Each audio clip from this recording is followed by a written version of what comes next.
morning, world. I'm Steve Rao, the host of Pod TV's World Edition. On our World Edition, we bring you news from around the world, talk about innovation, and continue our discussion on the effect that this global pandemic, now with the Omicron variant, is having on affairs in the United States of America and around the world. Today, my monologue will be brief, and I will end with some insight, most likely on Senator Joe Manchin. That will be my closing take today on the reasons why we believe Manchin broke away from his party to stop the Build Back Better plan from going through. With that being said, yesterday President Biden addressed the nation with an aggressive strategy to deal with the recent surge of the Omicron variant, which now represents 76% of all new cases in the United States of America and is spreading rapidly around the world. His plan calls for 500 million new COVID tests, which would begin in January. And he's asking for 1,000 military medical professionals to assist in hospitals where they are being surged with new cases and they just cannot keep up with the demand for health services to keep our sick healthy and prevent them from dying from this dreaded disease. President Biden is also calling for free vaccination sites and more federal testing sites and vaccination sites all across the United States of America. Many experts believe that 500 million tests is not enough in a nation of 330 million, and some criticize President Biden's 2021 strategy as too much focus on vaccination, not enough on testing, not enough on quarantining and preventing spread. With that being said, all is uncertain as we end the year in 2021. Just when we thought we were around the corner, just when we thought that we had had our shots and that we were boosted, that we would be safe from this pandemic. But it continues like a hydra to grow another head, kill off one head and another put in its place. That was a quote from the Avengers as they talked about the Hydra organization. Well, the COVID-19 is no different than that. It continues to haunt us. And as we prepare for 2022, what effect will this have on schools? Will schools go shut down again? Will we go back to remote meetings and virtual meetings and continue this new COVID world where we just can't get out in front of the public as much because of the rapid contagious spread of this virus? More to come on this as we continue the show as we end out the year. This president, as he said a year ago, priority 1, COVID, priority 2, COVID, priority 3, COVID. We are at war, and the wartime mobilization has only begun as we now deal with the new Hydra, the Omicron variant. Now, with me today, we have with us Mark Lee, my co-host, and others who will be joining us for our discussion. We're waiting for Mark Lee. I'm going to wait a few minutes and see where he is. But want to thank you all for being with us today. And so I'm going to continue while I'm waiting for our guests. I just wanted to say that we are very concerned about the Omicron variant, and this is a tremendous setback for the world and the country, the United States, as we just cannot put this virus to bed. And as we get together for the holidays, it's so critically important. I can't emphasize to you enough how important it is to make sure that we tighten up our, oh, there he is. So we have Mark Lee. And so I was just warming the audience up with, I gave a very quick monologue. I didn't really have time to prepare today. I was scrambling around holiday stuff. But the bottom line is 500 million COVID tests, 1,000 military medical professionals to assist in hospitals with the surge, maybe setting up federal vaccination and testing sites. This president is going all out, but it just doesn't seem to be working for the administration. A year ago, we thought we were behind this thing. We got our shots. We got boosted. Just yesterday, a family friend of mine's son got COVID-19, had the 2 shots and a booster. I'm recommending to everybody out there to be careful. I'm going to tighten it up a little bit myself. I've been getting out a lot. Had 12 Christmas parties this week, in the last 10 days. Yes, 12. And I guess I am a popular guy. Either that or I'm in the right room. But I did get tested. I was concerned, and I tested negative. But I just want to make sure that we all are being careful. So, Mark, what are your thoughts about this as we head into the holidays? No, I definitely have to be careful. I'm trying to figure out my own Christmas holidays. Of course, y'all can tell I'm over here at the Haytime. We've got Black Santa, but they're definitely making sure that all the precautions are taken and things of that nature. But it definitely want to be safe and definitely want to be things going on. It did look like Biden was saying that he's not going to enforce another lockdown, and some people are glad about that. Some people are not too happy about that. So it'll be interesting to see how that conversation continues as well. But we've got a lot of specials going on. We've got some things even happening here on the network as well. So of course we want to talk about that. We've got Brandon's special and a couple of other things that are happening here that'll be on the first of the year. So I'm going to bring up a couple of those spots, and of course we'll continue our conversation, because I also saw that there's some people concerned about privacy in the sense of the internet and things of that nature. So there's some folks that want government aid in that regards. And I don't know if you have any thoughts about that, but people are saying that they don't trust TikTok, Instagram, or a number of the other sources. So they want to see some more government kind of assistance in that regards. But in the meantime, I did promise Brandon that I was going to show some ads of his and everything. So I'm going to run those really quickly, and we're going to come back with some more conversation, and maybe Nick will be joining us as well. But let's check out about this very special New Year's Eve special.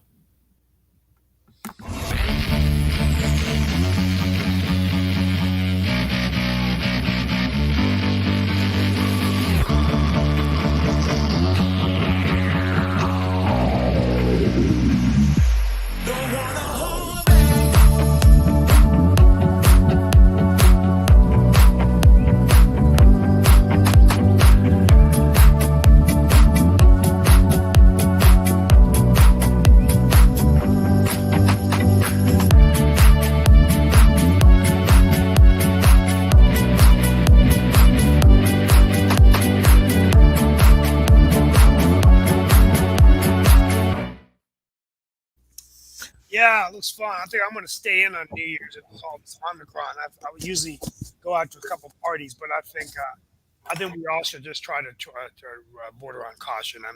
I mean, people are getting this variant easier, but I'm going to attend that party. I think it's going to be great. Yeah, and like I said, that's going to be an online party. So an online party is going to be much better and everything. So folks will get a chance to check that out and definitely see what that's all about. By the way, we've also got our good buddy Sasha joining us from, of course, down there around Canada. Great chess person, great investment person. Always good to get great things from him. As a matter of fact, Sasha might have some ideas, and I'd love to hear from both of you about what I mentioned as that other story. I know you've been talking about the Omicron variant and how a lot of people are still getting sick. And of course, we've also heard that Canada is in lockdown.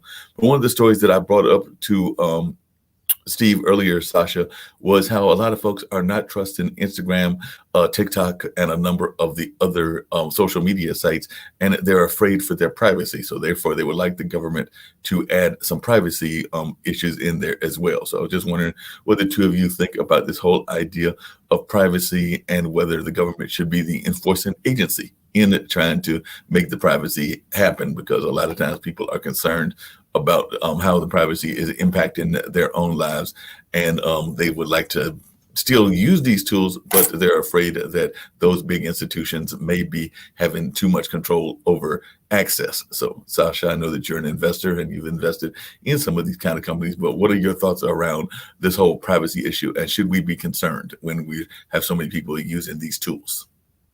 I think it's not the right approach to believe that you're getting something for free. You're not. On any service, I'm not even talking about Facebook or Google or others. I'm talking even some obscure services which would provide you with some kind of information. They want registration, which will include all information about you, your email, your address, just whatever information. Different site asking for different information, but things like your name, your email, your phone number, that's goes without saying, and then some others going a little bit deeper into your information, like your address and so on. Some others will ask you about your profession and about how much you earn, and so on and on and on. So you're not getting nothing for free at all. You always there is exchange. Okay, we'll give you this, but you'll give us that. So people just have to take it as a given. That's the nature of the beast. Because if they would not do that, they wouldn't be able to exist. But they are mining your knowledge. The only thing is how to establish that it's a fair exchange of what you're getting from the services and what you're providing them with, and what they're Right. doing with that data. That's it's all subject to negotiations and common sense. And I mean, if they are too invasive, I think people probably would not go for it. So there's competition between the services as to get as much information as possible, but not to be too invasive because it will hurt their business as well. So this is a game. So if you want to use the services for free, that's the price that you pay. You depriving yourself of certain privacy. That's for sure. What's your thoughts on that, Steve? What are your thoughts about that? Is the question about just privacy of? Yeah, Oh, privacy from the internet, and whether you're concerned about some of these um, organizations like Facebook and Instagram and others having too much access to you. yeah, I think it's very concerning. You just anything you do today, the analytics will know where you shop. You'll get these emails saying thank you for coming here. People before you even go to a store, so you get concerned about just privacy, and I think people have to be very careful about making sure that we secure our devices and make sure that we have back up our passwords in case somebody can come in and hack and do things like that. So the more and more we depend on social media and the internet, the more we subject ourselves to having our private lives and our private data, um, compromised. And I think it's something important, and we need to continue to monitor it and address it, and hold these technology companies and social media companies accountable in terms of how they are taking measures to better protect our privacy, right? And there's no quick fix, but it's definitely an issue. I'll give you an example. I've opened about I think day before yesterday. Opened a site. I'm getting a lot of invitations from certain cruise lines, and one of them was Oceania Cruises, which I like a lot. So I opened just to see what's their schedule for next 2022 or so on. Okay, I looked at it for maybe 5-10 minutes and then closed it. Now, starting today, early morning, I started to get on my Facebook a lot of advertisements from the Oceania Cruise Lines. And the source that I've used had nothing to do with Facebook at all. But somehow Facebook could detect my interest in that cruises, and they started to bombard me with their advertisements. Of course, it's not theirs; it's Oceania Cruises, but Facebook facilitates that. So that's what's interesting about that. But and it happens with many other sites that I would open and look, and that site would all of a sudden I started to see advertisements. But this time I've noticed that it's directly correlated to my search just about a few hours ago. So this is something what the people should be aware of, that everything is up in the open. There is no secrets. There is no privacy, as to say. That's the price you pay. Would be interesting if they would provide an option that you would pay a few dollars a month for their access to their services without them gathering information. That would be kind of interesting option. Yeah, that would be a great option if they would do that and everything. And definitely that is something that a lot of people are hoping will be done. and things along those lines. As you know, we've got a very special New Year's Eve special. So I just ran one of the ads, and I promised Brandon I would run this several times, in addition to some other things as well. So I'm going to make sure that we let folks know about this important event that's happening next week, and also let folks know about some other amazing things going on as well. And we'll come back and talk about some more news with Steve and others. So if you hold on one second, we're going to hear more about Brandon's very special New Year's Eve special.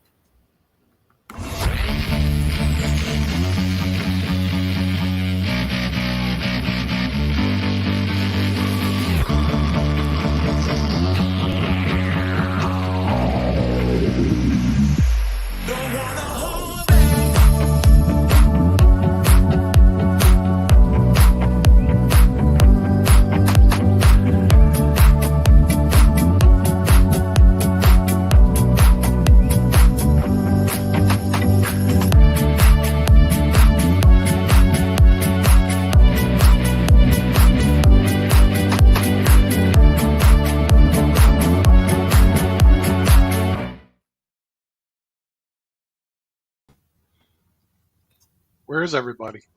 All right, folks. There's folks here. Sasha's here. I'm here. A lot of folks are here. Steve was here earlier. We've been having a fun conversation. Let me see if I can't bring Sasha back and everything. Sasha's back.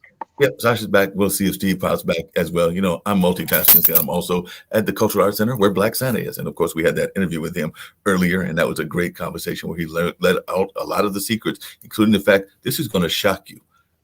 Nick, he told me that the elves are actually negotiating to have their own union. So he said, "Oh, really? Okay. See, I thought they all caught COVID-19, and I saw that the holidays were canceled.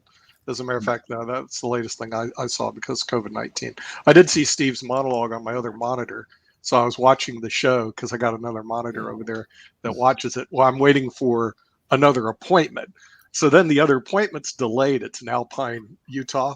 So I flipped the monitor over here, and I'm waiting for the appointment over there. So it's pretty cool. But yeah, it looks like COVID is going to be dominating into the next year. And by the way, because that Sasha, I can't wait for Investing with Sasha, which happens today. We have a debutante today. Really? Yeah, Mariusz, remember from? Oh yeah, right, yeah. Yeah, I invited him, and he was so glad. Oh, he does the small cap stocks. Small right? caps. I think it's very interesting theme actually, because when we're talking about high yielding large cap dividend stocks like Altria and others. Yeah. We essentially we have to repeat ourselves because there are just not too many stocks of that nature that would fit all the parameters or so on. So you can select 4 or 5 stocks, maybe 7, 8, but that's it. And then you keep repeating the same name because I have Gabelli Income and Dividend Fund, which is yielding right now not too much, say maybe 5.5%. When I bought it, it was yielding 8%. So, but it went up in price, so it's paying much less. However, it's paying monthly dividends. So how can you sell a stock which pays you every month? It's impossible. Right. That would be the last stock that I would sell. Well, the thing is, the reason I was called is that I've been trading in MPLX now, which is really stupid. But basically, I bought on the low, then I made so much money real quick, and I sold out. And I'm going, boy, that was stupid because it pays such a good dividend. But then went back down again, so I bought back in again. I'm going, absolutely, because it's kind of stupid not to buy into MPLX. And the rest of them, you're right. I have a real problem selling. The only ones I've sold were my speculative stocks. In other words, the momentum stocks. And honestly, they all did bad. Different ball game. It's a whole different ball game, and they all did bad. And the reason I sold a bunch of them is I needed capital losses. So in other words, I sell. So I want to recognize losses before the end of the year. So that was kind of it. Then. So yeah, I'm looking forward to listening to because the small cap market is more volatile and more robust than the large caps, as you well know. The large caps just, they move. I mean, how many times you want to discuss Apple? I mean, give me a break. Apple, it's still high tech stock. Yeah. It's a Yeah, huge. but everybody, if you own a mutual fund, you own Apple. You see what I mean? And Right. so the thing is, every now and I buy and I'll trade in, but I'm going, what the heck am I doing? I already know I own Apple because my fund manager bought it because they had to because they're in all the S&P 500 funds. It's everywhere. So it's everywhere, yeah, and so it's kind of like it's a game that you cannot improve on because it's impossible because everybody has it. In other words, you got something everybody else has. So microcap is a special animal, and it doesn't mean that we're talking speculative investments like a Bitcoin or the cryptos and all that stuff. It's all different ball games. There are some real small companies that are on the verge to become large, profitable corporations. And Yeah. to find that momentum, yes, it requires a lot of research, and you have to really spend time on that. And it's not easy game to play. Yeah. But that what makes all this investment quite unique in this small or microcap ecosystem. Yes. So Nick, I'm sorry I had to take off for a few minutes, but That's okay. I may have to beam out. I'm actually waiting for another meeting to start in Utah. And so I was watching your opening monologue on the monitor A, and then I switched over to this monitor so I could get on. But I was actually, it's really nice because I can watch your whole show on my mobile phone just that sits up there. So it's pretty cool. And we do want to thank our new viewers that we're getting from the BBC that are coming in, and also from Al Jazeera. And we may even have some people from Pakistan that have been watching us. So, and somebody might actually come on from Pakistan. And and that's part of the reason I said, well, I got to be here because this guy show up from Pakistan. You say, who the heck is he? I was going, well, it is what it is out in Wonderland. But I was hearing what you're saying, Steve, and it looks like, the big conversation that's going to dominate is COVID-19. It's not going away. I thought reason a year ago I booked my flights to Europe. I'm going, it'll be gone by then because you'll have a vaccine. Never anticipating that. I think part of the problem is the American public was going to reject. Hey, I'm not going to take the vaccine. I think, and this is very important now that I'm trying to do a better job as the moderator of the show to really focus globally, but this is something that binds all of us on World Edition. The fact of the matter is that the other nations of the world, the developing parts of the world, developing nations, their vaccination rates are very low, or in certain parts of the world, like Africa, 8%, other countries. And so until those vaccinations rates go up, this variant, this COVID-19 there'll always be another variant. Yeah. And so, and here's the deal. We're getting a lot of supplies. So it's not that the fact that the supply of vaccine isn't there. I do like this focus on testing. So some critics say that President Biden's focus has been so much on vaccination. For example, I had a sniffle the other day, and to be cautious, I didn't want to do it. I went and got tested because, let's say I got the variant, and I'm getting concerned because some of my friends are getting the variant that have been vaccinated and boosted. And so I'm warning everybody, anyone listening to the show, be careful about going to in-person events. I've been going to a lot. I had 12 Christmas parties in the last 10 days. And I think I'm going to go hunker back down to the way I was 6 months ago, because even I loosen up. I start going around and talking and taking your mask off. And the next thing you know.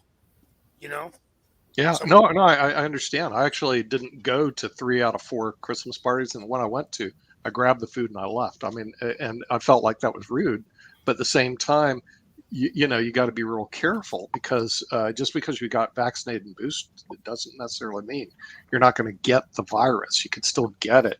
And then if you do get it, you can also spread it to other people. In other words, this is kind of like not a funny thing to have, this COVID-19. But it did put my bets back on Pfizer, by the way, after I had bought it, sold it. Then I said, this was stupid. I should buy it again higher, which is what I did. And it went even higher then because the biotechs are not going to go down until this thing is over. I mean, Do you remember a few weeks ago, I recommended the stock ABBV, AbbVie. ABBV? At that time, stock was 110 or something. It was paying about 6% dividend, if not more. Okay, now it's $127 a share. Yeah. and continue to paying dividends. And speaking about Pfizer, I'm convinced that this is $100 stock. It will Oh, really? definitely No, go. you're making me feel good because I have my sell prices on that are Oh, less there than are that. simple reasons. But Pfizer, even without COVID-19, Pfizer is a very yeah, substantial company, well run, paying dividends, and have massive amount of new drugs and patents, and just name it. It's all Pfizer. However, now with the vaccine in and all the variants continue coming in and affect our lifestyle, so the Pfizer is a dominant player in that game because they are everywhere. They're developing vaccinations. They're developing also the drugs to cure, and they're just everywhere. All will that end with them buying their own stock, or increasing dividends, or both. Actually, I expect that in 2022 they will continue to buy their own stock and increase dividends. wow. That's Okay. Hey, Yeah. Nick and Steve, and even Sasha as well. There's been some talk, and I think that Biden is saying he doesn't want to do this. But what do y'all think about this concept of lockdowns and more stimulus money? Because he's saying that he's not feeling that that's necessary right now. But of course, people are definitely asking for it. I know there was a whole write-in campaign with a whole lot of votes, almost as many votes as our LinkedIn poll, if not more. They Really? had a whole lot more than our LinkedIn poll, but they definitely were pushing for the additional stimulus packages. And there have been some people that are saying that they feel that 2022 we will see another lockdown. And I know that I think Sasha said that Ontario is in another lockdown, and I think that there's talk of other countries going in a lockdown as well. So do y'all think that America will be getting ready to go into another lockdown in 2022? And do you think we should even be thinking about another stimulus package? Yeah. I don't think so because the thing is people are basically tired of it. But because I don't think so doesn't mean people don't think so. So Mark, that could be another poll that you put out there on LinkedIn because it's a very good question. Should we have another lockdown and stimulus package? That's a pretty good question. By the way, speaking of good questions, how's our president poll doing? Anyway, I'm going to tell you. I'm going to pull it okay, up all and see right, what the results are. okay, because Well, let the me. thing is, Yeah. yeah, Steve, go ahead. No. Real quick. Everybody, by the way, wants Joe Biden. I hate to say it. I'm getting. Yeah, We get I'm getting. a lot of responses. We want Joe Biden. We want Joe Biden to compete. My final take today is Later. going to be on Joe Manchin. I'm working on some theories of Yeah, why, and I'm going to Joe end with that. Manchin. Joe Well, Manchin yeah, I'm can't going be to the end with that candidate. today as my final take. Okay. But I think that I don't know whether more stimulus funding would be necessary now. I just feel like we've got enough going on, and it just took so much to get all of that approved. But I do believe that we will see, at least in different states, maybe more stricter measures, perhaps even in where we living, uh, you know, more mask mandates, reducing the number of in-person meetings, going back to reductions of the number of people you can have inside. uh, I think we're going to start Right. seeing that again, possibly, Yeah. and also return to virtual school, which I'm concerned about. Yeah. But I think that's I would like to ask you how you connect the stimulus package with lockdown. Okay, if there is lockdown, there is justification for stimulus package. If there is no lockdown, then who needs a stimulus yeah. package? I don't think we need another Except stimulus package, recipients. Sasha. I don't think. I think there's just so much money coming in the system. I think we've got. I just. Yeah. I mean, unless there's a lockdown, economy completely shuts down. Also We don't the have that. real question is, does it work? I mean, the way people operate, they basically resist. Okay. Anyway, that's my question. Well, from what I understand, the U.S. economy grew an incredible 7% in 2021, and next year is projected at 6%. So economy in U.S. is doing great. Then where is the so much resentment to Joe Biden and his team? What is it? Is it the Afghanistan issue, or like what is that exactly? Sasha, that's a good point. I mean, I think that um, this president, and I know you and I agree on this inherited a mess, and that mess, in my opinion, was due largely because of the actions or inactions of President Trump to deal with this pandemic. And he inherited a mess and got to a good start with vaccinating, getting more Americans vaccinated. So remember, when he took over the White House, only 14% of America was vaccinated. Now we're at 60%. I don't understand how people who, like you and I were on that show yesterday, were claiming that he's been an utter failure. Now, it could be Afghanistan wasn't a success, but that's not necessarily only Biden's fault. President Trump also agreed on pulling out of Afghanistan. Intelligence that was garnered in the previous administration was continuing in this administration. So and then the other things going on, the economy's better, the stock market is up, and so I think I got to be honest with you. I think it's very unfair to rate him as the worst president when he's only completed one term as the president. He's got 3 more years left, right? He's leading the best he can. I'm not going to agree with everything he's doing, but anyway, that's my answer to it. I'm quite confused. I tried to be a moderator yesterday, but I just Mhm. we had people just calling him out, saying, "Well, he's the worst president ever. He's only been in office for 1 year." And Yeah. show me the Actually, numbers. And the picture could change actually quite rapidly if economy is performing well. The Afghanistan is non-issue because even Trump was negotiating exit from Afghanistan. So what could be said that well, it was done sloppy.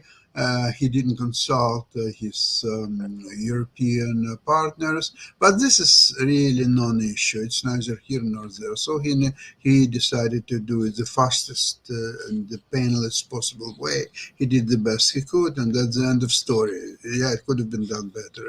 Agree with that, but that's really non-issue. It doesn't affect American lives and American families to a larger degree, or so on. Now, with the pandemic, again, this is what is Biden one who is in charge of. There will be a pandemic, or there will be no pandemic, or there will be a little bit of pandemic, but he's not in charge of that. We're dealing with issues that hasn't been for around for a long time, maybe even never, because this Omicron variant, we know very little about it. It's some people believe that it's quite painless and it's not lethal, although we are getting now different facts. But what Biden has to do with all that? Very little.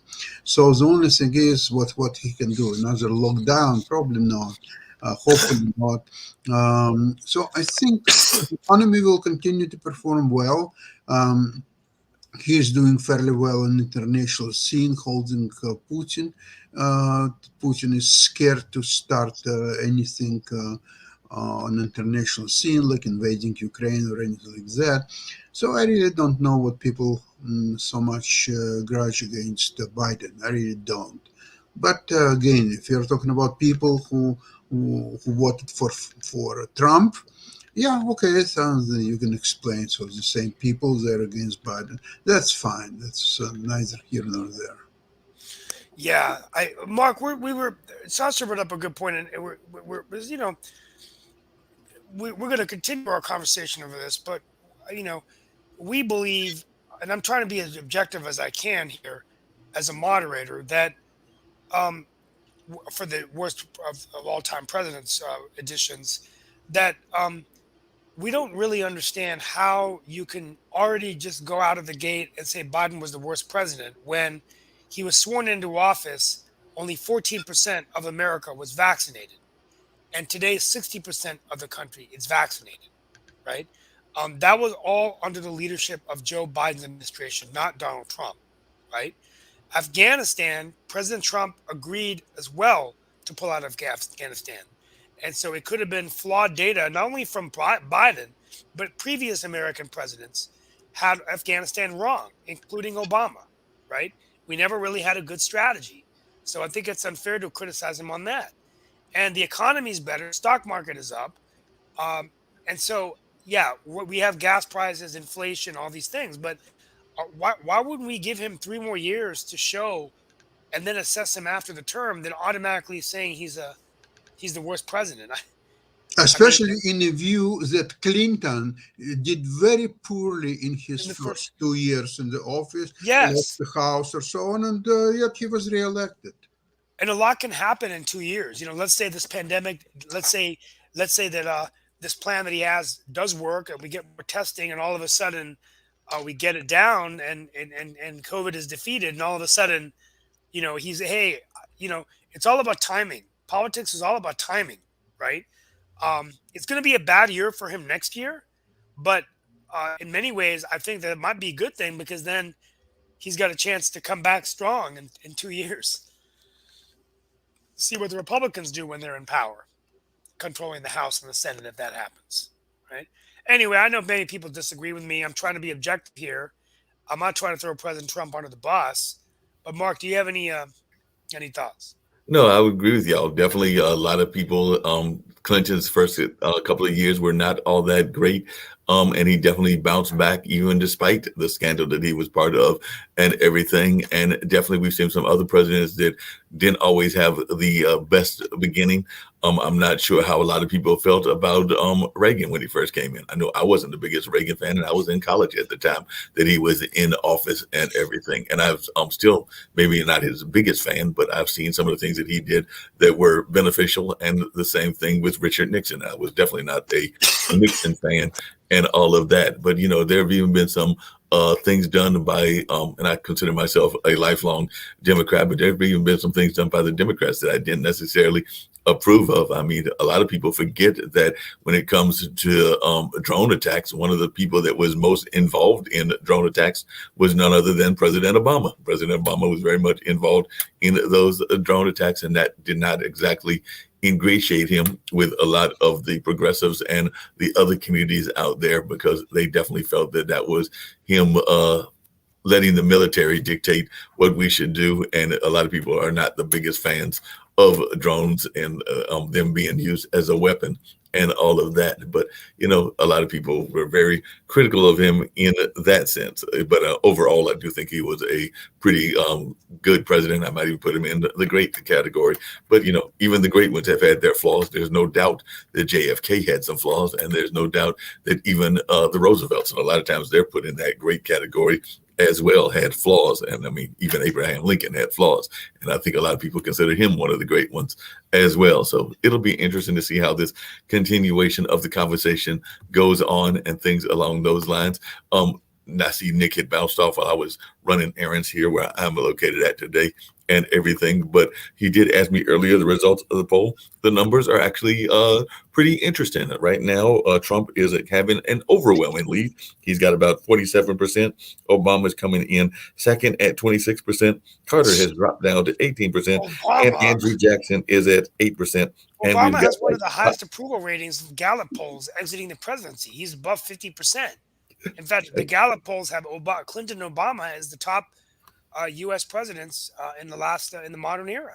Yep, exactly. And And that's 5,837 views so far of the post, which is not bad. And I think we might have had a little bit more in the first poll and everything, but the numbers are still pretty good. And we've had 274 votes. So while we expected the numbers to go down, I think for the first day, these numbers are actually pretty good. And I was actually pleasantly surprised, because I think me and Nick were saying, hey, we'll be lucky if we get a couple of thousand on the second variation. But it looks like we might be, because this is only day one, heading to at least the 10,000s, if not the 20,000 kind of figures. Might not make it into the 100,000s like we did last time, but still, I think that these are pretty good numbers, and it does show that people are engaging in this discussion that we're having on a weekly basis. So, they're expecting us to have this conversation on next Tuesday and to have it continuously until we get to President's Day and all of that. So I do know he's invited some of the folks from the Lawyers Den and other people to come into the conversation. And for now, it'll be early afternoon, even though Nick has said that he may eventually move it to the evening time, and I'm good with that as well. But we'll see how that all plays out and what the boss says in that regard. So like I said, I do know you want to know the results. So those are, the results. And we've heard from some of our old friends. Carol Oker said that Ulysses S. Grant would be high on her list. That was a name that I had not heard before, and she was saying that that person isn't on the polls. And Andrew Jackson pretty much celebrated the Trail of Tears. So there's that. Anyone giving me crap about picking and choosing the names is missing the point of creating a poll to get people to think. Everyone has their opinions, and these polls allow us to come together and give our thoughts. And they were just complimenting me for giving folks an opportunity to give their perspective and things along those lines. And Irene Dwinnell said, "This is tough.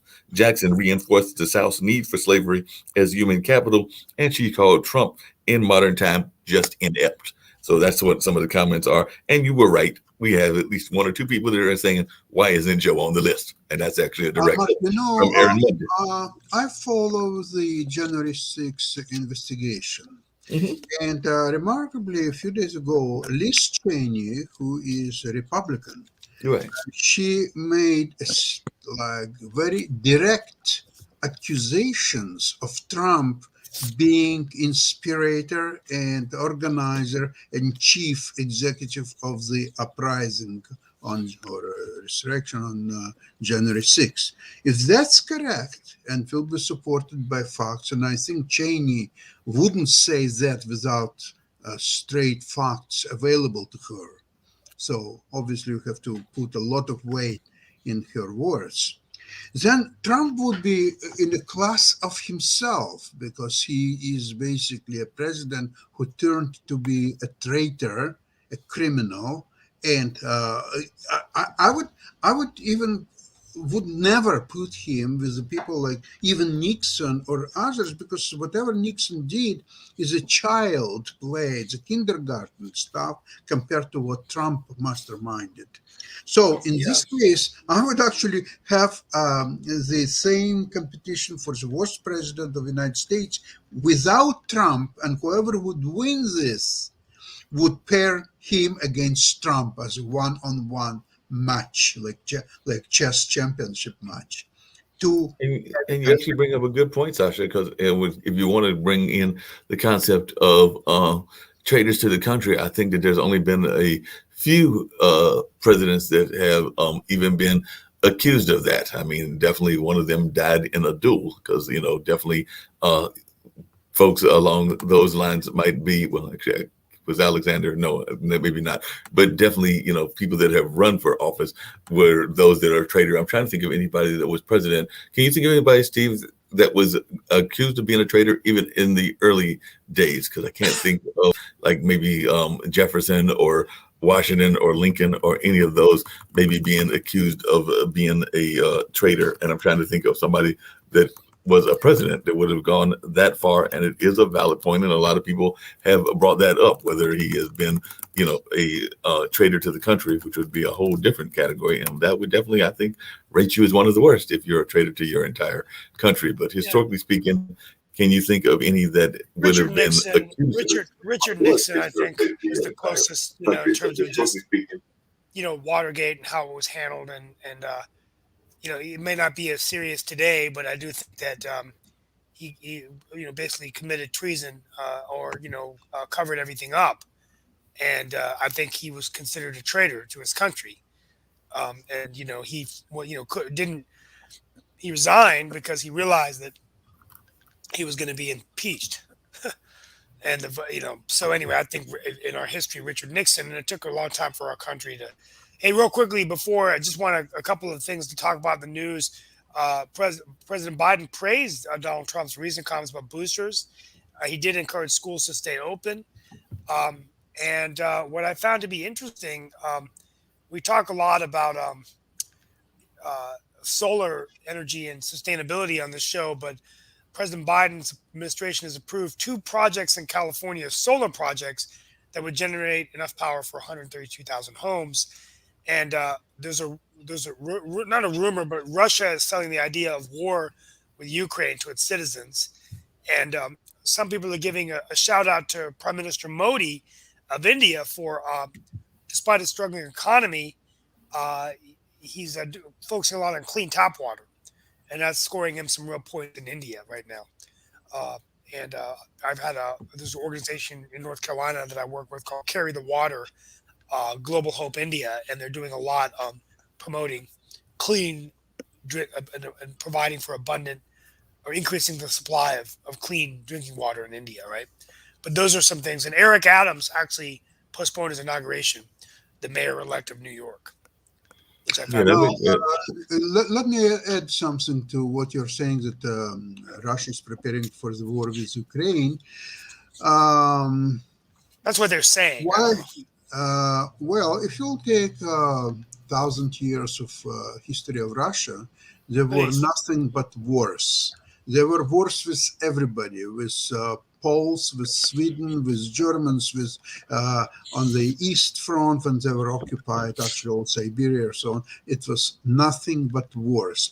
And in fact, one of the people who's a great supporter of Putin, and Putin values his mind and his opinion quite a bit. There is a writer, Prokhanov, and there is a philosopher, Alexander Dugin. So they are saying that the Russian people, they are warriors, they are soldiers, they are fighters. They are not builders. For builders, they can always use some other nations who will build this or that, and this is really not important because once you're a fighter and you conquer other nations and people and so on, you can always find enough builders of whatever you need to be built. So this is the nature of Russia. It's following it, and of course they will lose a lot in case if they will start war with Ukraine. It's not going to be easy picnic for them as they think. But it remains to be seen. I think the chances are 50-50 at this moment. Well, Yeah, it'll be let's see interesting what to see how that happens. plays out. Hey, Yeah. Steve, you mentioned earlier about climate change. How important an issue do you think this is to the entire population? A lot of times people like, of course, Gretchen Thunberg and others bring it up. And of course, it comes up like that whole conference that was going on. And I know that a lot of folks are probably, seeing the change in weather and noticing the change in weather. I mean, it's actually relatively mild for being around Christmas and everything. But is this something that you think we need to be very concerned about? Because I've heard some people think that the planet may not even be here because of the way that the climate is going in the next 5 to 10, 15 years. And I've heard some guests of mine that have said that. But I was just wondering, how concerned are you about the climate, and Sasha? And do you think it's something that we as a human species need to be worried about? Well, I'll take a stab at it. I mean, I think if you look at, for example, what recently happened in Kentucky, a 190-mile-hour wind tornado that was carrying debris 30,000 feet, which is high as airplanes that travel. Okay. They covered some of this on 60 Minutes last week. Now, it's there. You can argue all day, but I do believe that climate change is a factor in these major storms, and we have to all be worried, even in where we live in North Carolina or in other states, and where Sasha lives. Anywhere in the world, because this is World Edition. Will you just start to see massive weather patterns? And I think the United States is very vulnerable. Why do we have so many tornadoes? Well, we have tornadoes because we have warm air coming in from the Gulf Coast, and then we've got colder air up north, closer to we're close, on the Canada side. And when you have these, hot air and cold air, what the scientists say is it just creates massive propensity for tornadoes.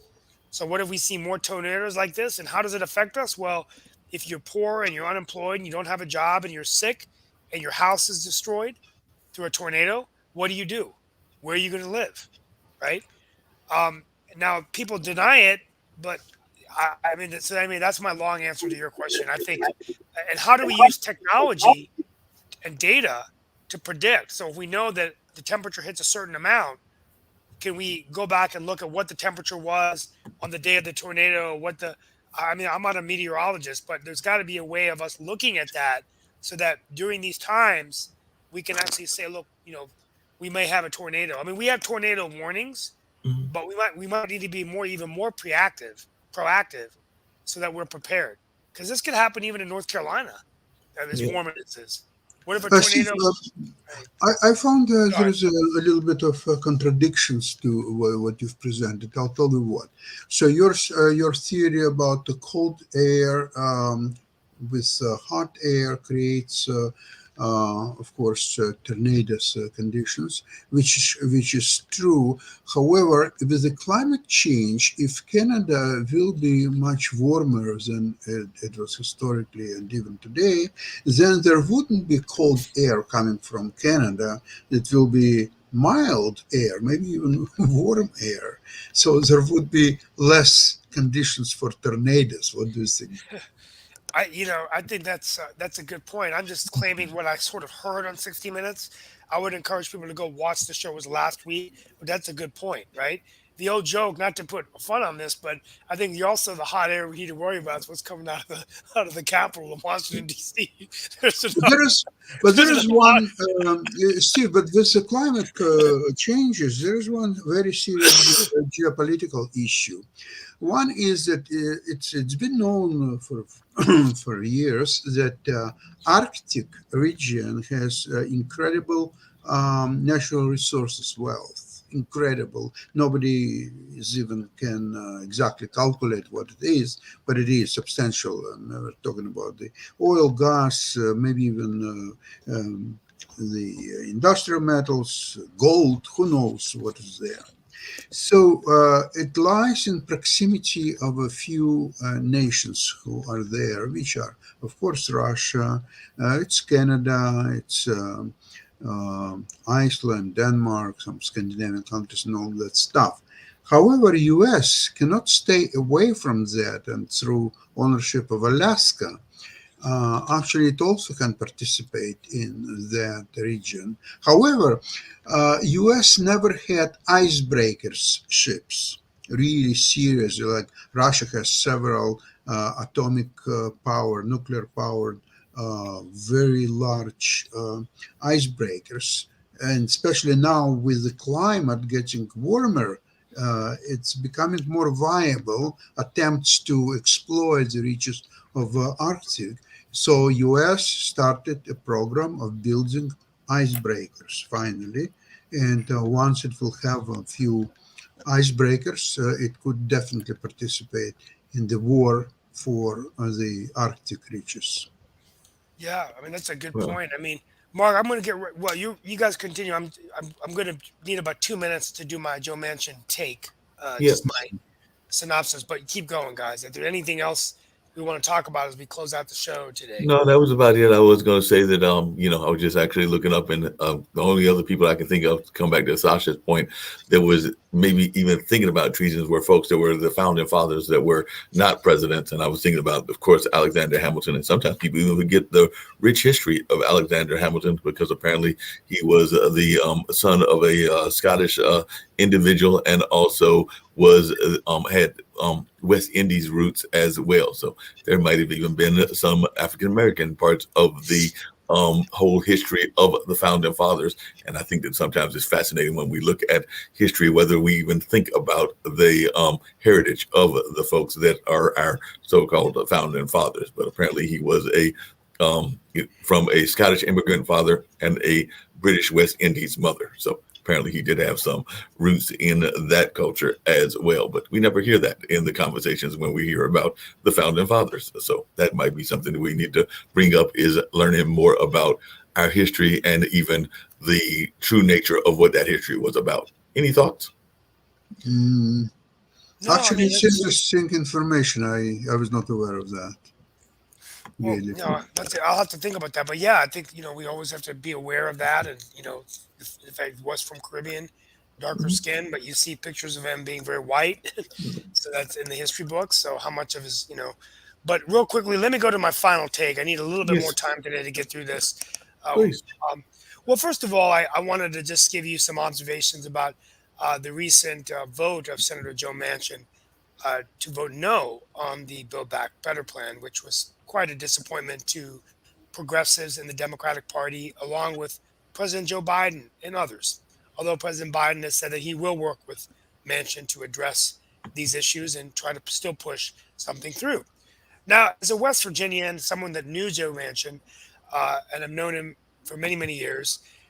He, in the past, has voted with Democrats on economic policy. Let's remember, he repealed Obamacare. He voted to not repeal Obamacare. He voted against the Trump tax cuts, which were going to help the rich. He voted for the $1.9 trillion rescue bill, and really, he's been against the Democrats on more social issues like abortion. Hasn't really agreed with them on voting rights, and has also differed from his colleagues in the Democratic Party on Supreme Court confirmations. So there's a couple of things I think we need to look at. A recent New York Times article sort of brought this out to light that I wanted to share with our viewers. Is that first of all, we can just take Joe Manchin's vote on face value, that he's just afraid that we've pumped too much money in the economy, and that he's afraid of inflation and rising prices. The reason to doubt that, however, is that you know the lowering prescription drug prices, providing more affordable housing units, adding more people to the workforce could actually reduce concerns of inflation, which is why you'd want to vote for it. The second thing to talk about is class consciousness. Joe Manchin's daughter is a multimillionaire, the CEO of a pharmaceutical company. His son, a very successful energy executive. Many people in West Virginia say he spends a lot of his time with very wealthy, rich people. If you look at his contributions for the United States Senate, even when he was governor, very, very rich, full of millionaires supporting him. So is he perhaps afraid of going against the very people he hangs out with at parties when he goes back home to West Virginia? The third thing is, and he's also been a part of the American Legislative Council, which is a more conservative organization. The other reason is his connections to coal. Much of his wealth was from his coal business. His family owned a coal business, and much of the Build Back Better plan is subsidizing renewable energy at the cost of fossil fuel. So the senior senator from West Virginia doesn't want to go against the one part of West Virginia's economy that's still working for it. And I say one, because not much else is going well in home state's economic policy. The final thought I will say as I end this monologue is the state of the Democratic Party. At the end of the day, this is a very divided party. Joe Manchin is a good public relations strategist in voting no and thumbing President Biden on this policy because he's doing so in a state that's 69% Trump backed. So the senior senator from West Virginia, a Democrat, is playing to a large part of the West Virginia electorate. But a more important issue as I end this monologue is looking at the progressives and moderates. The progressives blame the moderates for not taking on the Republican Party, which is hindering and hurting American democracy.